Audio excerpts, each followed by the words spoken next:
magiging target dito ng isang glue. And ang wino-worry ko lang, no, kailangan ng damage dito ng TNC kasi bitin na bitin sila. Walang hero na pwedeng tumunaw, if ever, dito sa glue. Yeah, Kundi yung scaled lang na Claude pagdating sa ladder portion. that's true. Late game, super hectic na problem ni Glue. Pero mid-game team fights, I'd say medyo mahihirapan si Flap dito kasi ang daming ways for TNC to deal with him. Number one, yung Terizla kayang tapatan dito si Glue. And yung Blazing Duet, ang bilis ng patayin ng mga mini glues, yung mga mini flap. Yung mga glulets. Oo. Glulets. Mga mini-flop pala. Makikita na natin kompleto na ang draft ng ating mga teams. Again, ito ang unang misyon para sa ating mga bagong kampiyon. TNC Pro Team, pinakitaan tayo ng bagong timpla. Same goes with AP Bren. Straight from Yash. Dito magdidictate kung kaninong momentum yung mas angat. Pag-usapan natin draft, kanino yung feeling yung mas kompleto. Sa akin, masasabi natin na halos pumantay din lang dahil dun sa final pick Pero para sa akin, AP Bren ang mas madaling paganahin kung pag-uusapan natin, di ba? Kita din natin kanina ang ating audience prediction. 59% para sa AP Bren, 49% naman para dito sa TNC Pro Team. Again, ang ating audience prediction is brought to you by the official telco partner, which is Smart. So ito na, palapit na tayo ng palapit. Ito ang ating mga players at kita nyo naman na nagigild rin silang patunayan agad. Hero pool-wise, halos pantay pati emblem ng ating mga junglers. Interesting. Naka-quantum charge yung Martis ni Diba? Kyle TZ. Wow! And meron din siyang meron din siyang adaptive attack. So, mas mataas yung kanyang damage output earlier on. And naka-assassin emblem din. So, kapag dinagdagan pa yan ng Fury Hammer, napakataas ang physical penetration niya to go through through a lot of the HPs ng TNC. Pero again, ang question is dito sa early game, enough ba yung firepower knowing na may Angela at may Terizla na kayang sumustain sa frontline? Actually, gusto ko lang sabihin dito, no? Parang ang daming mga experimentation na ginagawa sa Martis. Feeling ko, Martis kasi yung pinakamagandang pag-eksperimentohan. Kanina nakakita tayo ng Pure Rage. Di ba? Nakakita tayo ngayon ng Quantum Charge. Pero si Flap TC dito, nabibigyan kagad sa may bandang ibaba. Ang ganda ng ginagawa ng TNC, by the way. Pina-force lang din ng TNC kasi sabi nila parang si Flap ang bahala at magbibigay ng added damage at pwede manggulo para sa kanila. So why not? Pumunta na lang muna tayo doon sa may bottom lane, sa may XP lane. So ganda ng binanggit dito ni Burrito na yung Martis, pwede mo kasi siyang iba-ibahin depende kung anong function na gusto mong gawin sa kanya. Pero level 4 na to nagamit pa agad ni Bentings yung flicker. So kakaibang pokes ang ating mga nakikita. Yeah, this is a really crucial flicker force kasi pagdating sa Turtle, 27 seconds mag-i-spawn na yan.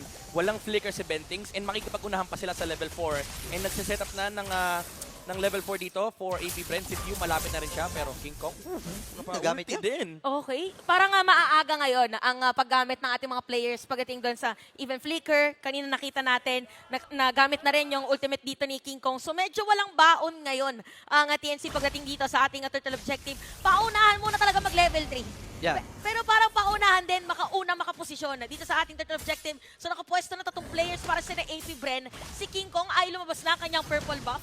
Hindi pa level 4 si Goyo dito, so hindi tayo mag-expect ng Heart Guard pagdating dito sa ating turtle team fight. Pero poke na magaganap. Ganda ng ginagawa ni Flap TC dito. Talagang hinaharas na niya doon yung flicker and penalty zone. Pero si Kyle TC pero makakuha ng unang turtle ng ating game. Pinagkakalmot and the decimation. Kasama pa ng hook and the bloody Honda. Early 2-0 para sa AP Bren. Sobrang on point ng retry timing ni Kyle TC dun sa Turtle. And even though maganda yung initiation and yung jump ng TNC, it was the right call. Heso with the penalty zone flicker dun sa may bandang likuran. Again, it's a Martis. Kahit i-penalty zone mo yan, basta nandiyan yung Mortal Coil, meron siyang access sa mobility. Kaya naman naging issue yung pagkontrol ng TNC sa Turtle Tech ngayon versus AP Bren. Parang na-timingan din, parang sinalubong din talaga ni Kyle TC ng moment na yun. Pag nakita, pag we watch the replay, it's blow-blow. If ever, doon sa moment na yun kasi naka-ready din talaga. So it's more on AP Bren being ready sa ating mga game kaya or sa ating mga team fight kaya 1 or 2K na ang kanilang kalamangan dito sa ating game. For TNC naman, aabangan natin kung paano nila ngayon. Babalik ta rin doon sa may top lane kasi nandun na si Bentings. Nakita mo yung ginagawa ni Kyle TZ. Laging yan yung nakakainis na pwede mong gawin sa kalaban mong jungle. Yung tinititigan mo lang, tapos, sige, retry mo yan. Retry mo yan. Pag niretry niya kasi yun, kanya yung mga susunod na green. Kasi pwede niya nang ikutan. Exactly. Kasi kapag tinignan niyo yung mapa, guys, ang natitirang farm sa side ni Kyle TZ ay yung literal na nasa green, na nasa kaliwang side ng mapa. So wala siyang pa-farmin. So might as well panoorin ko yung Joy na nagja-jungle sa may orange camp. Kapag niretrinen, akin lahat ng green mo. Yeah, ang ganda na ginagawa talaga ni Kyle TC dito. And gusto ko i-comment si Ongwen na napilitan pang makakuha ng isa pang nung green dun sa may gilid dahil dun sa hook na ginawa niya. And dahil dun na-delay na ng isang level dito si King Kong, pa-level 8 na rin si Kyle TZ at kaka-level 6 lang ni King Kong. And mahirap to pag retry battle and alam natin nakabase sa level yung retry damage, di ba? Oo, kaya makikita natin ngayon, kahit yung mga teams natin, iwas na iwas din pagdating sa teamfight. Napaka-importante na talaga nung Turtle ngayon. Kung akala natin wala masyadong nangyayari, walang nangyayari guys, kasi maiingat din sila na magkaagawan. Yeah. If ever, dun sa mga ibang objectives as much as possible, iniiwasan na magamit yung ibang resources. Nakita natin kanina, no, si Kyle TZ actually pabuo siya ng Radiant Armor. Nakita natin yung yung HP regen na necklace, pati na rin yung pabuo ng Mystic Robe. Pero pa-Radiant Armor siya, which is nice kasi the first thing na kailangan niya itindihin dito is yung magic damage output, yung consistent magic damage output na binibigay ni Joy at pati na rin ni Angela. So kapag na-limit mo yun, ang kailangan mo na lang tindihin moving forward is yung physical damage coming out from the Claude. Kasi si Heso dito parang hindi mo nga masyado kailangan pansinin yun eh. Kasi penalty zone, tas konting hampas-hampas yun eh. Ang pinaka-primary damage source talaga ng TNC dito is yung Claude pagdating sa mid to late game. So parang ang AP friend dito, kailangan din mag-focus na rin kay Innocent. Well, yung lineup nila ay pwede rin mag-dive. Again, we have Kadita for Few and the rest of the players. So si Bentings nga lang para naipit doon. Uy, napawave from Dinago na doon yung knock-up and Super Marco ay nakakuha na rin ng isa habang hindi pa tapos dito ang AP Bren. Nakasalib na yung Heart Guard. Pero hindi na mag-a-attempt si King Kong dito na sumugod pa dahil bitin pa yung damage niya. Pero si Kyle TC, sasalubong nandun yung pagkalmot. Pwede pa siyang dumive. Hindi masyado malalim. Pero doon Oh, no! Okay, nakakonceal. Yung hook ay nandun tumama kay King Kong and Super Marco with his second kill. At si Goyo ay may even sa tatlong members mula sa AP Brand. Flicker na gamit niya. Decimation. Pero ang tatapos doon ay yung mga kalmot ni Kyle. That was a quantum charge being at play for Kyle TZ, kaya na-secure niya yung kill dito. Additional kill against Goyo. And again, nakikita natin yung medyo awkward dynamics sa side ng composition ng TNC kasi yung early game damage nila severely lacking talaga. Again, meron silang damage over time. Pero nakita natin kanina sa chart, ang taas ng burst damage ng AP Brent. So TNC, sila yung nag-initiate, pero AP Brent pa yung nakakuha ng kill. So kailangan dito ng TNC maging pasensyoso. Kailangan mo na lang magkaroon ng damage kasi kanina pa sinasabi dito ni Midnight na yung damage ay manggagaling doon kay Innocent. Wow! Muntik na! Grabe yung ginagawa dito. Imagine mo, 6 minutes pa lang, Intense! nag-group hug na dito yung AP. Pero magkakasama na yung 5 sa isang destinasyon. Research lang yun, hindi pa yung team fight. Usually, nakikita lang natin to pag may ling eh. Yung ling na, ginagawang Lord yung purple. Yung talagang, oy, kailangan ko, yung purple ko. May purple dance eh. Literal dance the night away eh. Ito nga yung nangyayari kasi ganun din. For AP Brand, pinipigilan nila yung possibility sa makahabol dito yung TNC. Kaya naman palilitin pa nila, lalo yung mapa. 4.7k goal lead para sa AP Bren. At mukhang hindi na yata si Silly pa. Ang mga players ng TNC dito sa objective na to, probably makikita ulit tayo ng purple dance. Yeah. Parang yung TNC. Hindi na kami magsa-turtle. Bahala kayo dyan. Yung retreat para sa purple namin. Kasi kailangan again ng XP kay King Kong. Kasi imagine, siya yung magdadala ng composition ng TNC from the mid-game kasi kailangan niyang itawid yung Claude para sa late game. Knowing na 2 levels behind yung Joy over the Martis, ay talagang kailangan mo i-give up yung Turtle.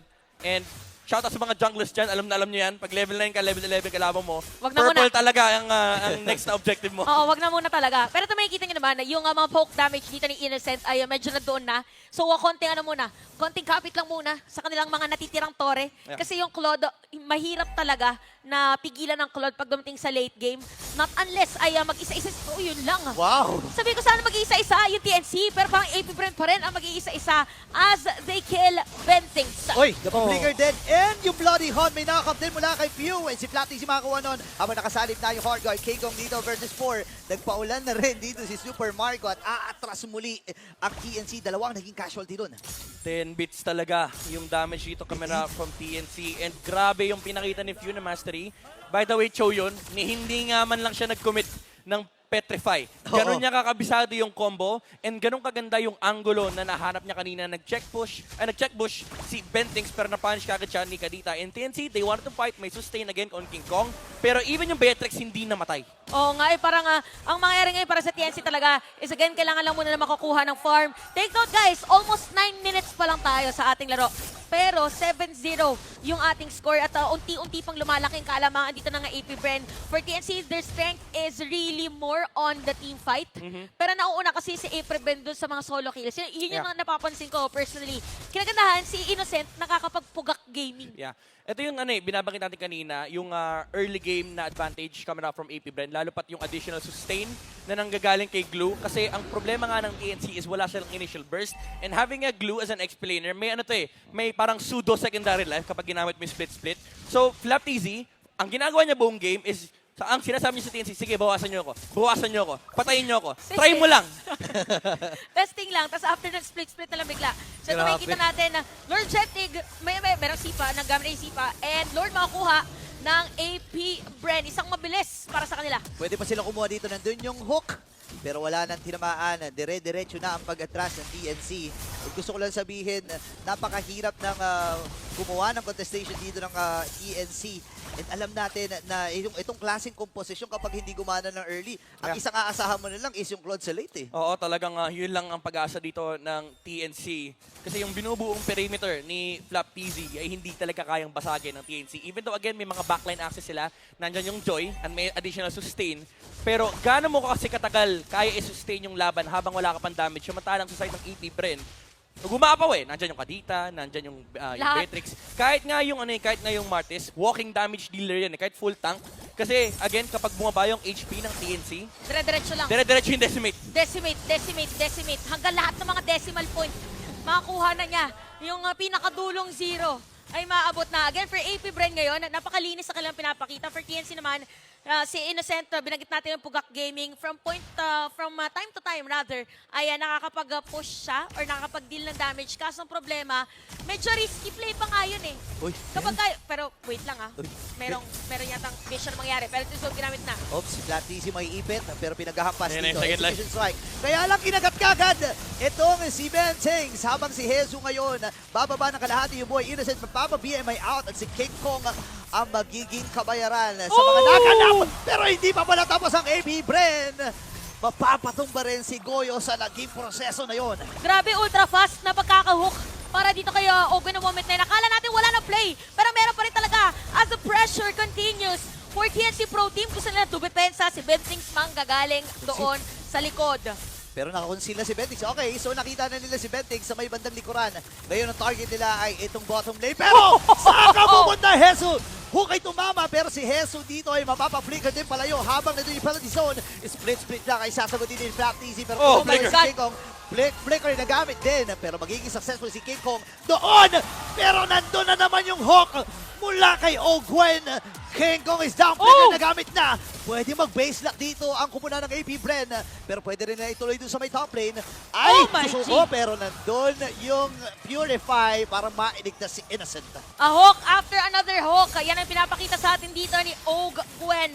Pinakita rin niya yan sa recent performance niya. Pero man, imagine mo, yung mga target niya, yung pa yung mga pwede agad na ma-target at ma-kill. Yeah, and ang strength ng lineup ng AP Bren dito is usually nakikita natin yung Beatrix Franco combo, pero may insurance policy ka pa na yung Franco ay hindi kailangan kasama yung Beatrix kasi as long as kadikit ni Ogwen, si Few, nandyan yung combo ng Oo Franco nga pala. Kadita na ang tagal na natin nakita. Maalala natin, itotroba ko pa kayo nung MPL Season 3, si Few din na nagpauso ng Franco Kadita combo. Oh, wow. Talagang kabisado na niya. Kung magkakumpulso lang din. Kakaibang pulso. Meron dito si Few sa ating laro. Speaking of pulso, pinupulsahan na rin na ating mga players dahil nandito na naman ang pagkuha doon sa Lord. Makakapag-contest ba? Mukhang hindi na nga as Kyle TZ will secure that Lord 10-1. Almost 13-minute game time. Grabe, 1K gold lead, almost 1K gold lead per minute ang ni-establish dito ng AP Bren. And again, Flapteasy, yung ginagawa niyang perimeter check dito, ito yung checkpoint eh. Sir, ma'am, bawal ka po dito. Uy, napilitan na lang sumipa si Bentings dito. At Sakit! makakatakas pa siya. Andun yung Danish Apathy. Conceal ay nagamit din. So nababawasan na unti-unti ng mga arsenal dito ang TNC. Susugod na sila. Available yung catapult dito. Pwede nang basagin ng AP Bren. Ngayon yung Lord ay nasa may bandang gitna. Pero ang desisyon ng AP Bren ay antayin na lang ito. Disiplina pa rin ang pinapakita dito ng AP Bren. Para naman sa TNC, nandun din ang kanilang disiplina dahil hindi nila ginagamit muna ang kanilang mga skills. Again, this is game 1 at kailangan makuha ng mga teams ang mga momentum or ang kanilang momentum para idire-diretso ang pagkapanalo ng ni Lord. Shield play at Flicker Bloody Hunt. Ngayon may penalty zone naman sa may padalikuran pero may slap na. Ang itatawag dito ng AP Bren and game number 1 ay mapupunta sa kanila. That winning moment is brought to you by our official sponsor, FWD Life Insurance. Again, Brenny Sports, AP Bren rather, fresh from Yash. Napakalinis na performance. Almost no errors or wala yata talagang error during that game.